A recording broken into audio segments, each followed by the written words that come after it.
Hello and welcome back. I'm Joshua Barnes and you're watching NewsX World. Let's first take a look at our top stories. The death toll after devastating flash flooding in Texas has risen to over 100. Hopes of finding survivors are diminishing, with an unknown number of people still missing. US President Donald Trump has extended the deadline for nations to agree a trade deal or face higher tariffs. Trump has sent 14 letters to nations, with some rates changing from his Liberation Day.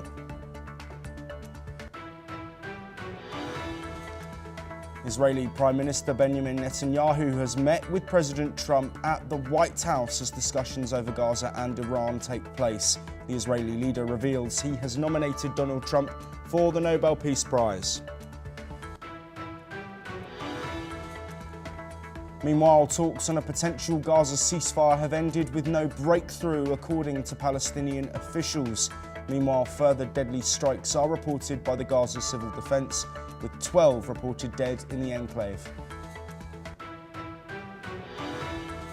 Iran's President Masoud Pezeshkian has said that the country is open to dialogue with the US, as he claims Israel tried to assassinate him. Iran have also raised the death toll from the 12-day war with Israel to 1,060 people.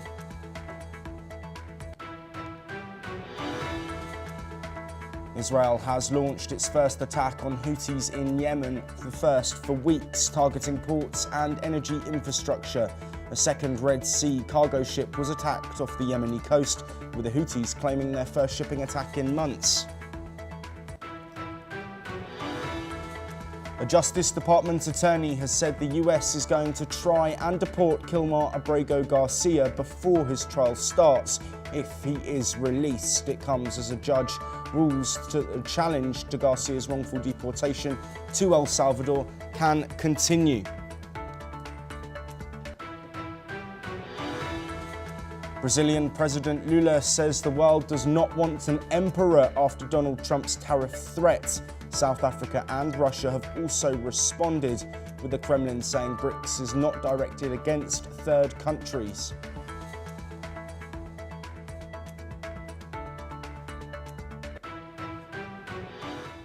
We start this hour in North America, specifically Texas and Kerr County, home to Camp Mystic and other summer camps. Search teams have recovered 84 bodies, including 28 children, according to county officials. The overall death toll across central Texas has now risen to at least 104. United Nations Secretary General Antonio Gutierrez noted that the disaster occurred during a holiday weekend. Through his spokesperson, he expressed condolences to the victims' families and voiced solidarity with those affected, including the people of Texas and the US government. In Centrepoint, volunteers at the local high school have been gathering supplies, including tools, non-perishable foods and water to support relief efforts. Meanwhile, search and rescue crews continue to work along the banks of the Guadalupe River in Ingram, moving through mud and flood waters. Well, joining us to discuss this tragedy with more updates coming through on death tolls as search efforts continue, Arvind Mahajan, Lamar Savings Professor of Finance, joining us from the Texas A&M University and College Station in Texas. Arvind, thank you for joining us. The news coming from the affected regions within Texas about this devastating flood continues to come through. The death toll now rising to over 100, but with people still missing and search and rescue efforts ongoing. Firstly, what's the current thoughts of those living within Texas and America about this tragedy? Still recovering from the shock of the magnitude of this tragedy, especially because it occurred on 4th of July, which is the U.S. Independence Day, and one of the days of perhaps the biggest celebration in the country. So it's been juxtaposed, this tragedy has been juxtaposed against a day which normally is a day of great celebration. And I think the general feeling is one of shock. People are recovering from it. The reality of the tragedy is hitting home. No one expected the death toll to be as large as it has, as you reported, 104 confirmed dead, still quite a few missing.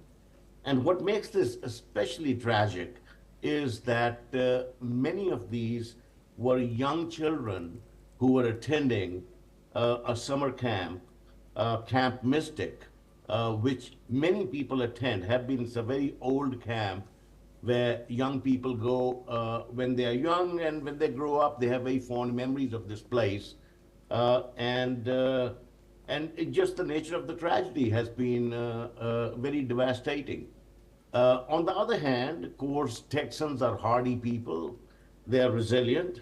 And at this point in time, I think people are not focused on the sorrow, but really are trying to work very hard in the search and rescue operations.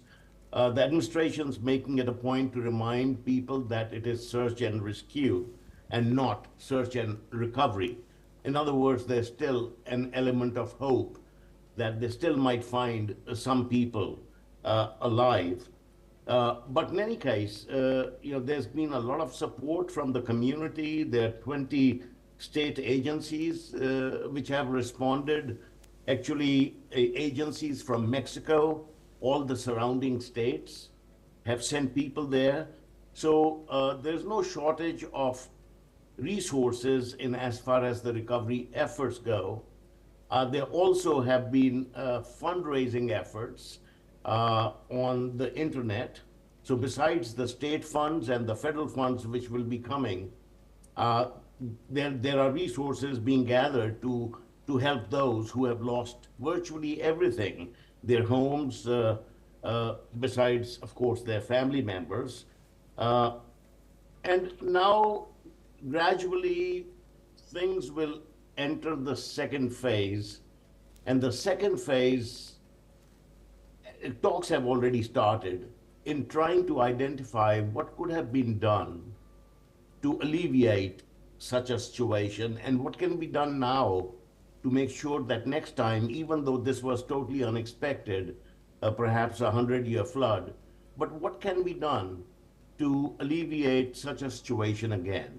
Yes. And that will entail, I think, a significant amount of careful research and scrutiny as to where things went wrong. Because right now, all hands on deck. But then the question will come, where does the blame reside? Could this have been alleviated? There's some information coming, for example, that in nearby towns, the hydrologist, the meteorologist, and the staff forecaster, for example, were not there. There are reports that some years ago, the city of Kerr, it was suggested they should have sirens, but the funding was not allocated, the budget was not allocated. So along with the grief, the rescue, will come these kinds of questions, which are natural to come. And the intention is not really to put the blame, but really the larger intention is what can be done so that next time a situation like this can be alleviated, a problem like this. Yes, absolutely. There are, of course, concerns that further rains could lead to more flooding. 5 million people in central Texas do remain under a flood watch. Arvind, very quickly though, before we move on, reports suggesting that Donald Trump will be visiting the affected regions. What's your thoughts on the timing? And is there any responsibility on the president after this incident? Well, the president will come here on Friday. The White House has announced that. And now starts the politics of the game, the blame game. And of course, as you would expect, the distractors of the president will say the funding cuts of FEMA and other agencies perhaps are a cause. Argument can be made that the previous administration could have funded this well. So that blame game will start, and that is standard normal politics, if you will. But behind the scenes, I think the more interesting question is how will they identify the problems and how to fix them so that next time a tragedy like this can be averted. But the Yes. president will be coming here on Friday. Yes, absolutely, Arvind Mahajan. Let's move on now, but we're staying in North America. US President Donald Trump has signed an executive order extending the deadline for new reciprocal tariffs to August the 1st. The move pushes back the previous deadline that Trump gave of July the 9th, giving trade partners a short window to respond. Trump said the August 1st date is firm, but left the door open for changes if countries come forward with new proposals. Firm but not 100%, he told reporters, added he's willing to be flexible if alternative offers come in. Let's take a listen to those statements. No, I would say firm, but not 100% firm. If they call up and they say, would like to do something a different way, we're going to be open to that. But essentially, that's the way it is. Meanwhile, the White House press secretary confirmed that Trump plans to engage with foreign leaders in the coming weeks over their tariff rates. Let's have a listen to White House press secretary Caroline Leavitt. Focused on. The president will also sign an executive order today delaying the July 9th deadline to August 1st.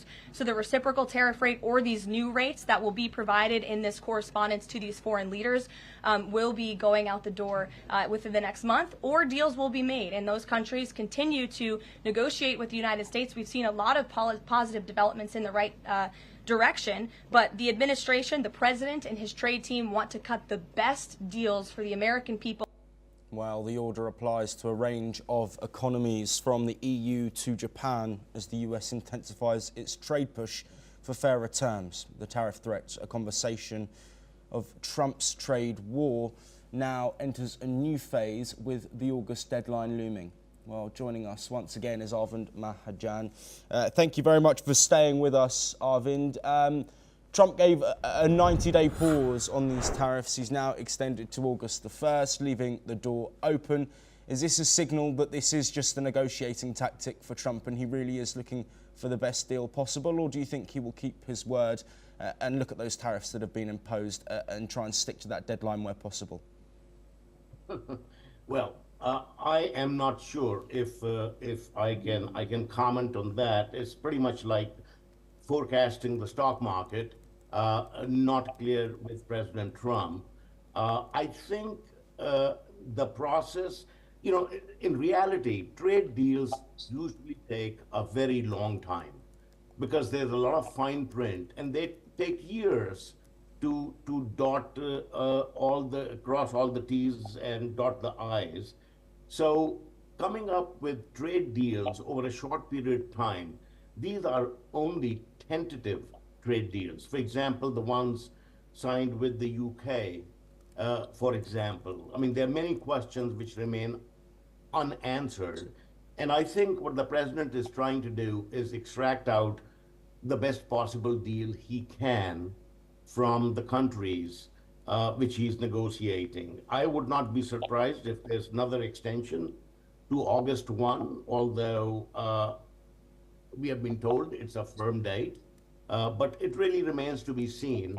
And the deals are all over the place. I mean, the numbers I'm seeing are from 10% to 70%, with Europe being about 50% with the EU.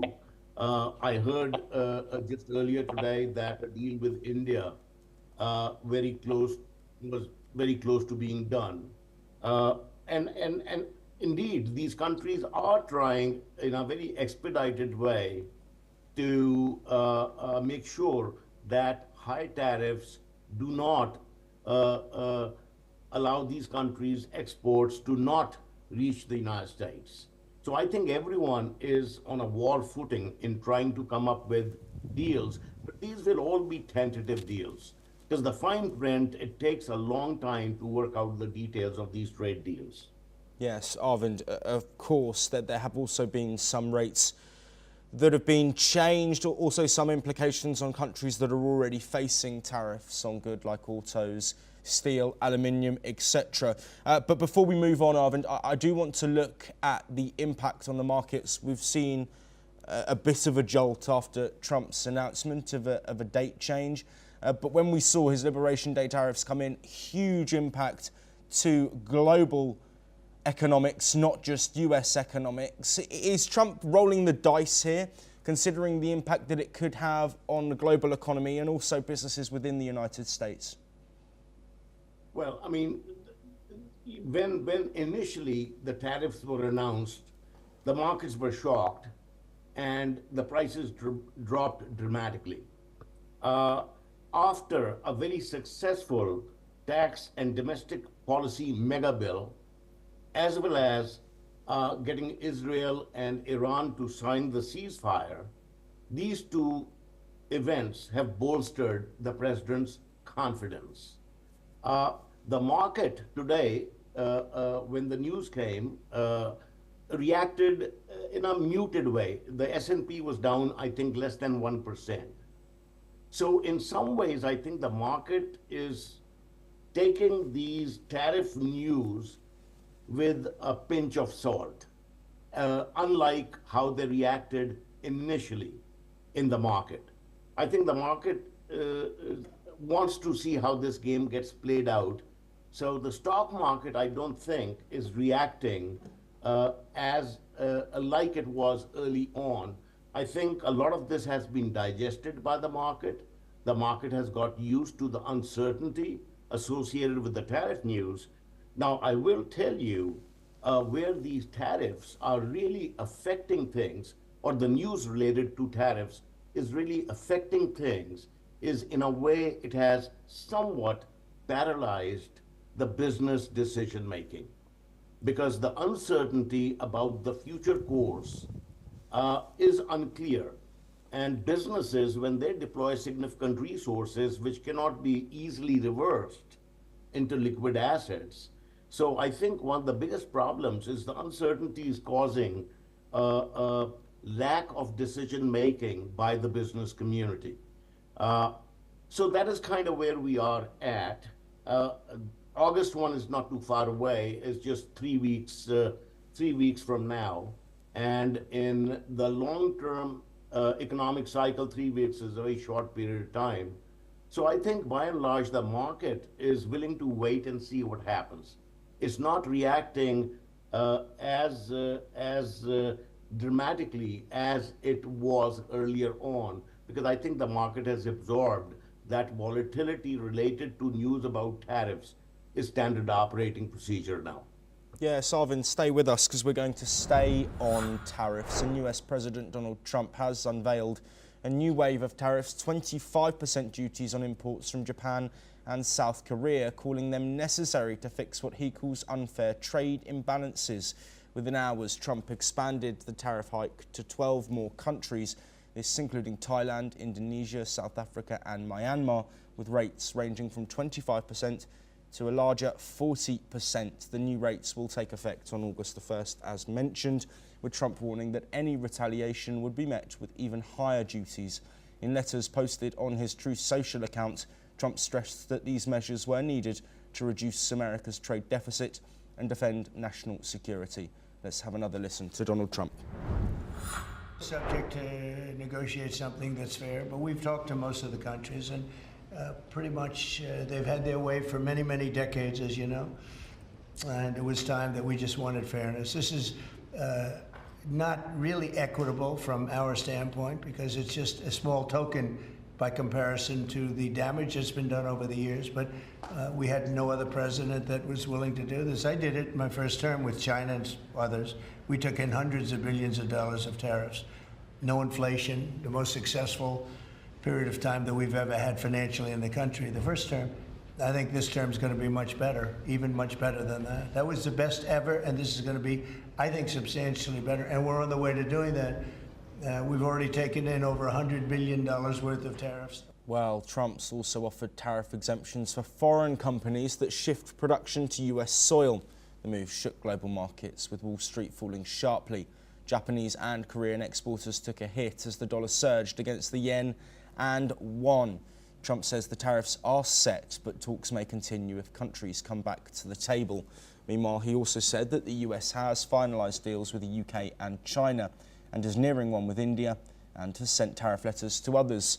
He insists the rates are fair, even generous, to preserve long-standing international relations. Let's have another listen to US President Donald Trump. We made a deal with United Kingdom. We made a deal with China. We made a deal. We're close to making a deal with India. Others we met with, and we don't think we're going to be able to make a deal, so we just send them a letter. If you want to play ball, you have to. This is what you have to pay. So as far as I'm concerned, we're done. We're sending out letters to various countries telling them how much tariffs they have to pay. Some will maybe adjust a little bit, depending if they have a cause. We're not going to be unfair about it.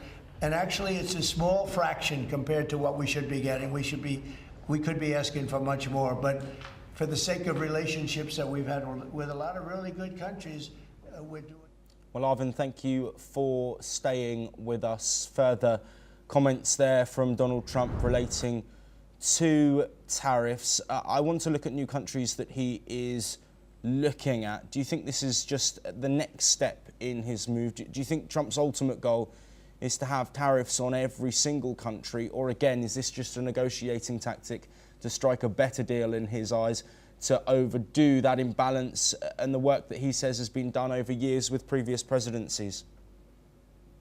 Well, I will say that the U.S. market has been very open to imports of other countries. And indeed, it is true that many countries have imposed tariffs and other barriers, tariff and non-tariff, on American goods coming into their markets. So I think that is a fact. Now, countries have reasons to do that. Countries are at different stages of development. Less developed countries want to protect their industries, which are nascent, and they want them to become stronger so that they can withstand the international competition. So there are good reasons for countries to impose tariffs and other non-tariff kind of barriers. But it is true that US has less tariffs than many other countries. And what Trump is trying to do is level the playing field on that front. But I would caution us that it's unclear to me if tariffs are the end game. I mean, if you think about it, if you look at what the president during his election campaign had campaigned on, really was not tariffs per se. Tariffs were a device for one, collecting taxes, and the idea was that that collection will reduce the need for having income taxes to be very high. So it was clearly tariffs were a source of revenue for the government, according to President Trump. The other was that US is running trade deficits with most countries, and by imposing tariffs, it will reduce imports in the US, and therefore our trade imbalance will become less, and we'll end up having a lower deficit in our trade account as well as in our current account. But most important, I would say, is the president's desire to bring manufacturing jobs to the United States. And tariffs were argued to be created whereby US investors will invest and start production in the US. Foreign countries will invest money in the US and create jobs here. And as you had mentioned, the president earlier, for example, said regarding EU, that if EU manufactures cars in the US and exports them from the US back to Europe, then they will get credit for that. And the tariff on importation of cars from Europe, the tariff will be less on that. So clearly the president's intention, as far as political rhetoric went, was to redevelop the industrial infrastructure in the United States. And the question which really comes up is, will imposition of tariffs result in a renaissance of manufacturing in the United States? No. And that is a difficult question to answer. Well, actually, it's not a difficult question to answer. That is something difficult to achieve because US's competitive advantage at this point is in technology and service and not in manufacturing, especially the blue-collar type of manufacturing which is envisioned. So when I view the issue of tariffs, I'm viewing it from the larger context of what the president is trying to accomplish, which is bring manufacturing back to the United States. And I am not sure how effective increasing tariffs is going to be in achieving that end. We may achieve ends like having reciprocation in tariff rules. We may increase take in tariff taxes. We may indeed even reduce our deficit to some extent. But it's really unclear to me that the larger objective of creating manufacturing jobs in the US, how effectively that is going to be achieved. Yes, Arvind, if you just stay with us briefly, we're going to look now at US President Donald Trump, who said that he is open to removing tough sanctions on Iran, but only at the right time. Speaking alongside Israeli Prime Minister Benjamin Netanyahu at a dinner, Trump said he wants to see Iran rebuild itself peacefully without the hostile rhetoric. He referenced the recent decision to lift some sanctions on Syria as a model, saying similar steps could be taken if Iran changes course. Trump made clear that he wants a future where Iran focuses on reconstruction, not threats. The remarks signal a potential shift in US approach amid tense regional ties and continued nuclear talks. Let's once again listen in to US President Donald Trump. You have scheduled Iran talks, and they want to talk. They took a big drubbing, I think, when we hit the three sites. Really, I would say the three sites, not just the one. The one was a big one, and it was deep in granite, and it was obliterated. It turned out the Atomic Energy Commission said it is obliterated. I would just want to take our hats off to those incredible flyers, the people that flew that big machine, and frankly, the mechanics and everybody else. I mean, they had zero. They flew for 37 hours with zero problem mechanically. I mean, when you think in carrying the biggest bombs ever, the biggest bombs that we've ever dropped on anybody, when you think non-nuclear, and we want to keep it non-nuclear, by the way. But they did a phenomenal job. It was an amazing job. And Arvind, very briefly, looking at this rhetoric from Donald Trump, of course saying that sanctions could be lifted on Iran, but given his comments in recent weeks and months, do you think that's actually likely, especially given Iran's rhetoric over nuclear discussions and their thoughts on attacks from the US and Israel during that 12-day war? Yeah, that is very difficult to really predict because Iran, I don't think that easily is going to give up its desire to have nuclear capacity of some kind. I hope it does, because none of the countries in that neighborhood want to see Iran having a nuclear device. But I'm not sure how much I trust the rhetoric of the Ayatollahs of the administration in Iran, that they'll be willing to give up on all that. And I think the president is not going to give up on the sanctions willy-nilly. It will require a very significant amount of hard evidence that Iran is willing to give up its nuclear ambitions. Also, recognize that within the Republican Party, the president's first preference was not to participate in international wars. And the U.S. entering Iran with the Buster bombs, actually within the Republican Party, there was a fair amount of opposition because the president's agenda was not to enter foreign wars. So I am not sure if the president has any more appetite of military action in Iran. And the question is, through negotiations, because frankly, that's the only way forward, how much can be extracted out of Iran to ensure that it is giving up its nuclear ambitions?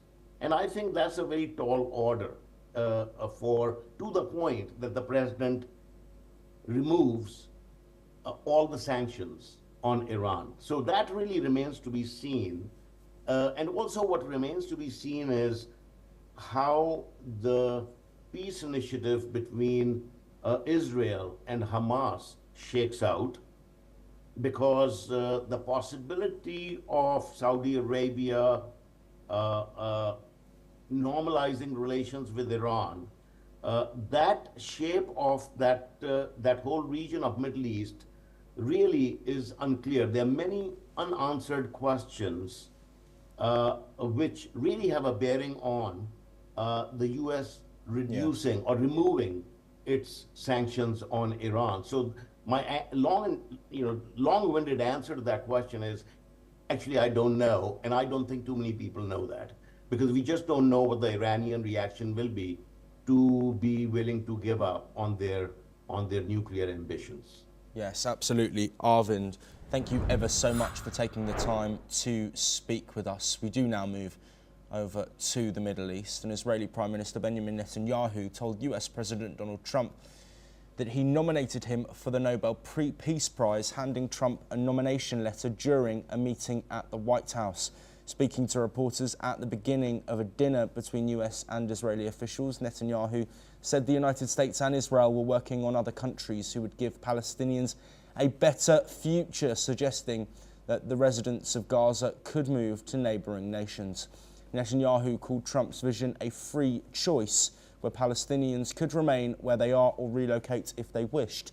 He noted that Israel was actively working closely with the United States to identify countries willing to help give Palestinians a better future.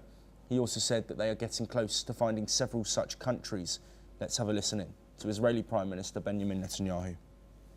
I want to express the appreciation and admiration not only of all Israelis, but of the Jewish people and many, many admirers around the world for your leadership of the free world, your leadership of a just cause,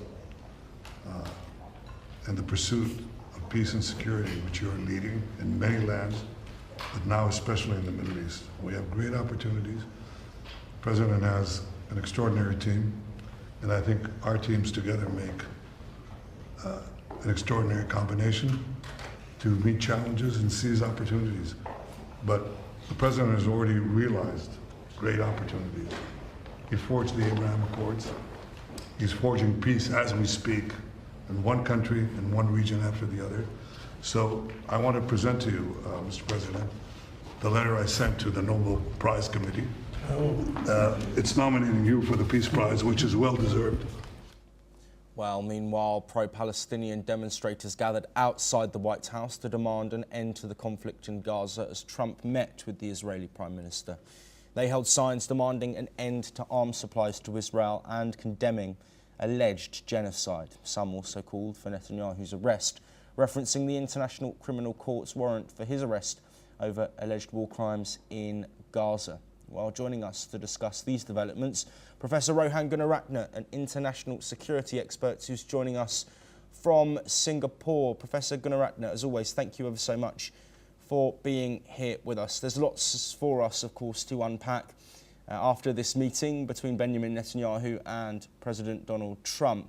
But let's first look at what we opened that read with, talking about that Nobel Peace Prize nomination.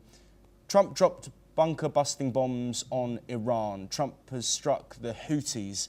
Yes, he says that he's working towards stabilising the region, but is US intervention actually making it worse?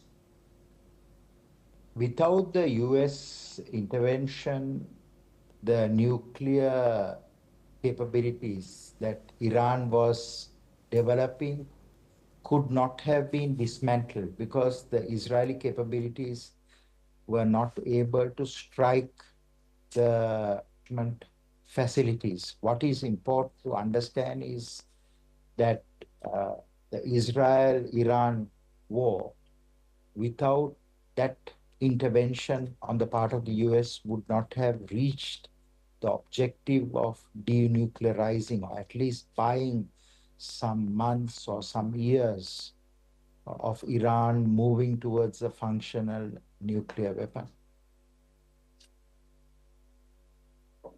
Let's look now at the situation in Gaza. Of course, protests outside of the White House after this meeting, growing calls from members of the public in different countries, but also world leaders. Do you think there is more international pressure now on Israel to strike a deal? And how will this conversation with Trump impact that and get that moving forward? President Trump is determined to have a ceasefire in Gaza. Of course, President Trump has now been nominated by a number of leaders and governments for the Nobel Peace Prize. So he is personally very determined to move in that direction. But the reality of the Gaza situation is that Hamas, Palestinian Islamic Jihad, they are holding nearly 50 Israeli hostages. And it will take a lot of effort on the part of Qatar, Egypt, and also the United States to have a resolution to the conflict in Gaza. Is Hamas willing to disarm? Are they willing to surrender? And mostly, are they willing to release those hostages? So these are the three main questions that will be addressed in the coming hours in the United States and also in the Middle East. Yes, Rohan Gunaratne, if you stay with us, we are going to look now at those talks that are taking place. US President Donald Trump has said that Hamas is willing to agree to a truce with Israel as he meets with Israeli Prime Minister Benjamin Netanyahu, as we've already mentioned, to push for an end to the Gaza war. This comes after the White House said Trump's utmost priority was to end the war in Gaza and free hostages held by Hamas. Meanwhile, Trump's special envoy, Steve Witkoff, is set to visit Qatar later this week, where Israel and Hamas are holding indirect talks, that according to Press Secretary Caroline Leavitt, who told a briefing. Here is what she said.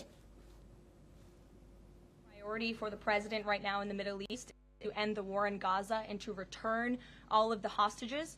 Also, as you know, there was a ceasefire proposal that Israel supports that was sent to Hamas, and we hope that they will agree to this proposal. We want to see all of the hostages released. That's on the top of the president's mind, so that will be discussed, as well as the many other positive developments we've seen.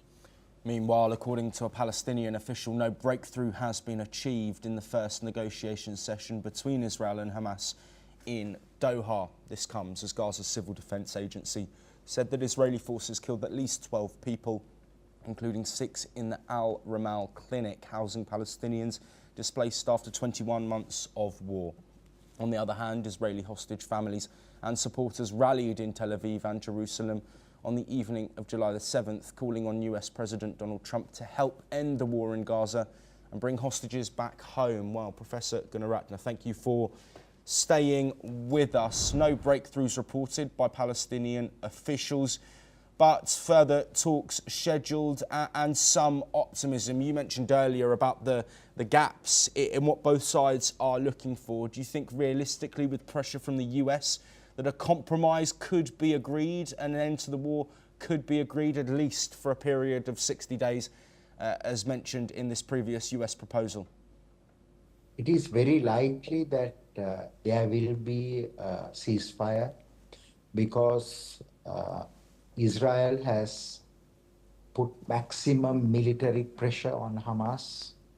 And also there's a lot of pressure the United States has put on Qatar because Qatar is hosting the current Hamas leadership.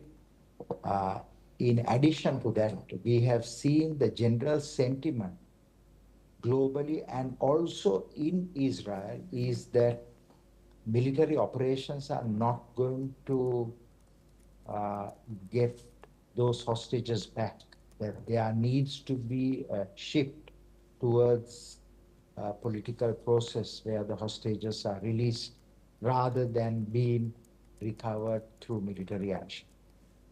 Yes, Professor Rohan Gunaratne, thank you ever so much for taking the time to speak to us. We, of course, will bring you all the developments from those discussions taking place on ending the war in Gaza. We head back over to North America now, and the US Justice Department says there is no secret Epstein client list and confirms Jeffrey Epstein died by suicide in 2019 while in federal custody. After an extensive review, the DOJ and FBI found no evidence to charge any unindicted third parties. Investigators searched digital databases, hard drives and physical storage, but found no proof of a blackmail network or any client list linked to Epstein. Officials also released hours of security footage from his Manhattan jail cell, showing no one entered or left the area around the time of his death. The department confirmed they uncovered hundreds of gigabytes of data, including illegal images and videos involving minors, but emphasised none of it points to new suspects. The DOJ says over 1,000 victims suffered abuse and their identities and private details remain protected. Elon Musk reacted online, mocking the lack of arrests and accusing President Donald Trump of being implicated. Trump dismissed the claim as old news. The Justice Department says promoting conspiracy theories undermines justice and harms victims. Well, joining us to discuss this topic is Daniel Boardman, a senior correspondent for the National Telegraph, joining us from Toronto, Canada. Daniel, thank you for being here with us on NewsX World. Investigations that have taken place saying that there's no private list and Jeffrey Epstein died by suicide. I want to raise one question to you. Donald Trump spoke about releasing the Epstein list. So where is that list? I mean, apparently it doesn't exist. This is one of those stories where I do think that no one would ever be happy. I think there's a lot of reasonable people who are quite disgusted by Jeffrey Epstein's alleged, or, well, I mean, he's dead, so pretty determinative sex trafficking ring for the elites. In terms of a list, I mean, it can make sense that, like, it's not like, you know, you found an actual list. If they found an actual client blackmail list that he had on him, you could say, all right, that's going to go forward.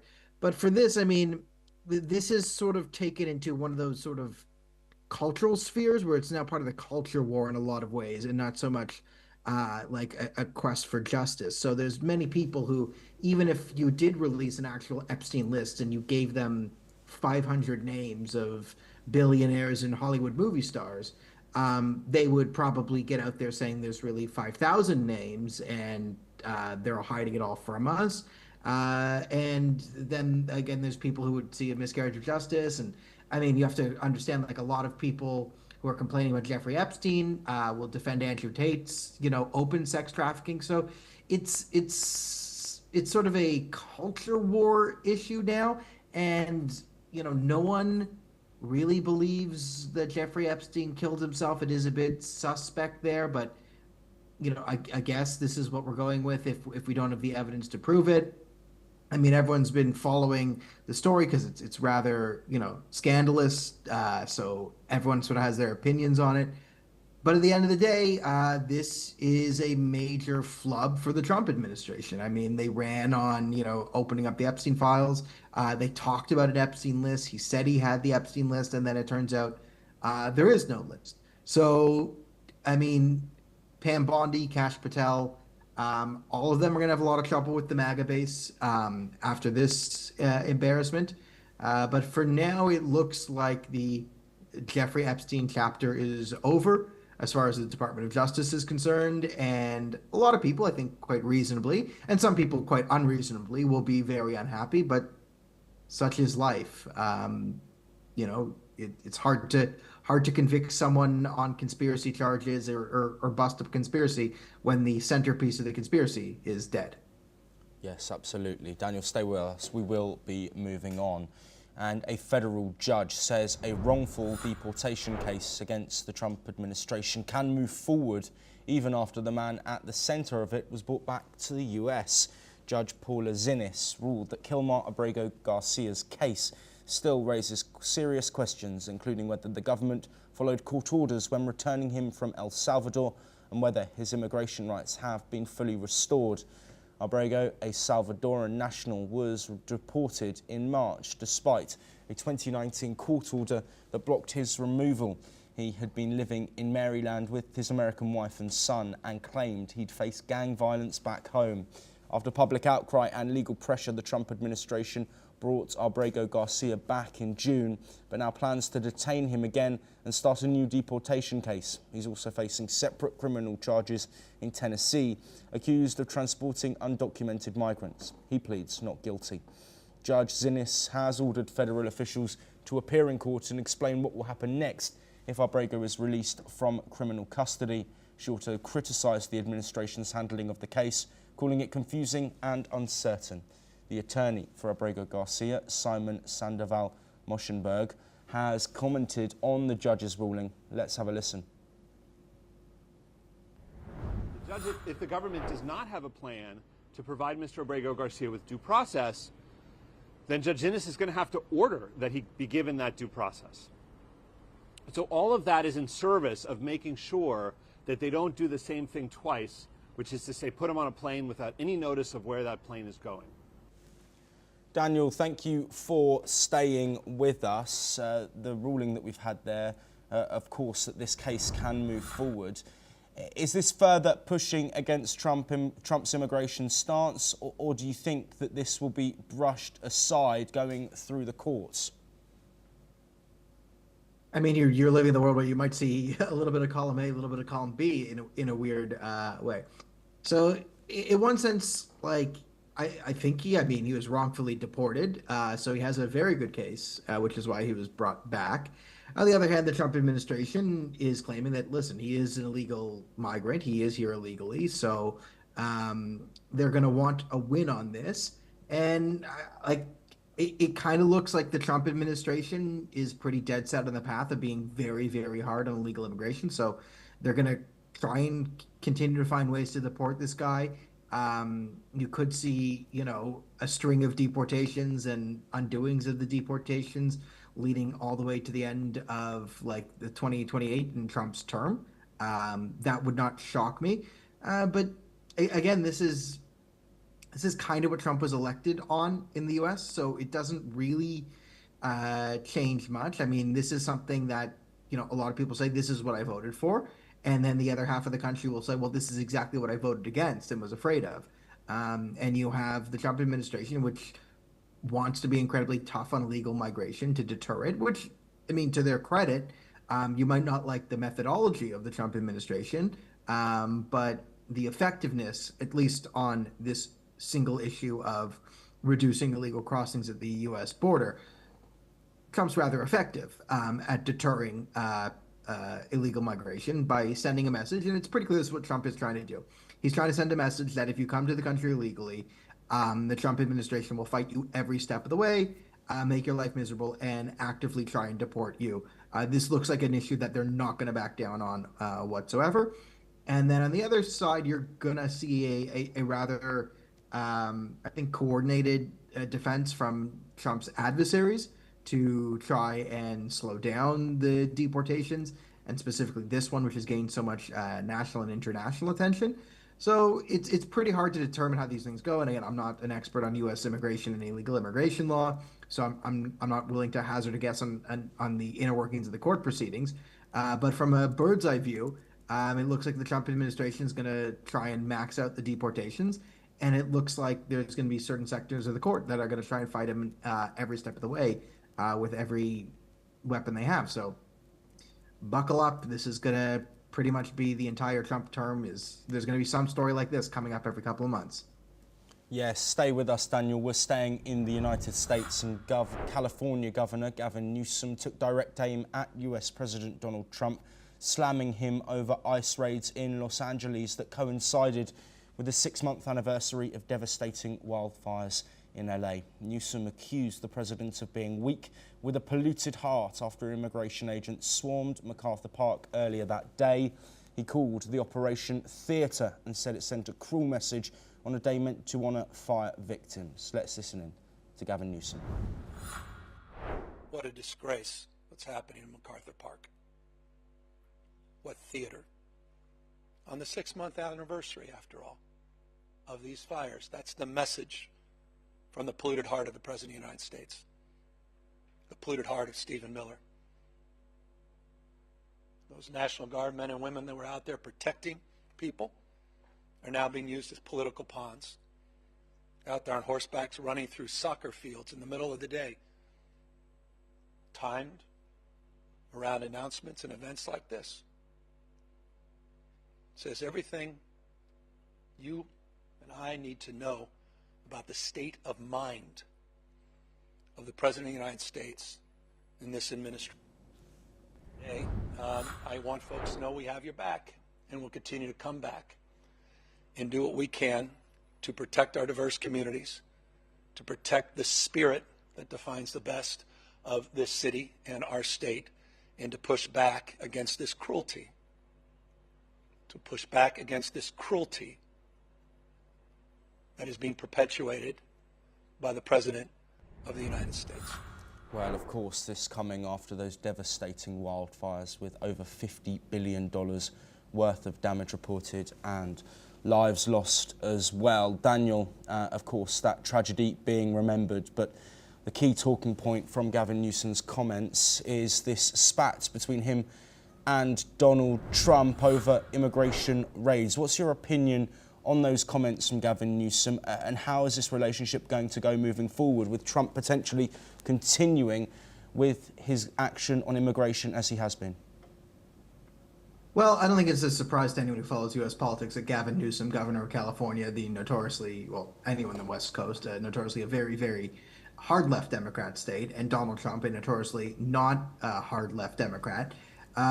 Yes, they've come to blows, and they're not going to agree on illegal immigration. That's there. I think Gavin Newsom is right that this is Trump's political theater, and I think he is upset that Trump's political theater interrupted his own political theater, as he was doing a 6-month anniversary on the wildfires. I mean, yes, people lost their lives, but I don't know anyone outside of a high school girlfriend who acknowledges a 6-month anniversary. It'd be one thing if it was a year, and these things are not really related. I mean, there's ICE deportation raids every day, and most of them are legitimate. Some of them might not be, but it is a crime to enter the United States illegally, and Donald Trump is going to be deporting illegal immigrants left, right, and center if he can get his hands on it. If there's a public issue dealing with illegal immigrants, you can bet that Donald Trump's going to send ICE at it and try and deport them.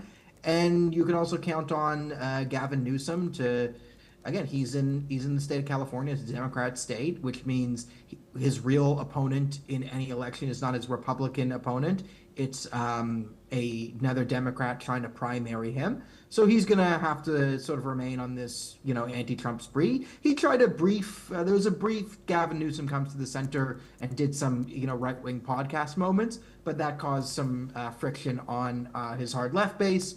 So in order to get to avoid getting hit from the left by another person like a Karen Bass running for governor, he shifted back to sort of the hard left positions.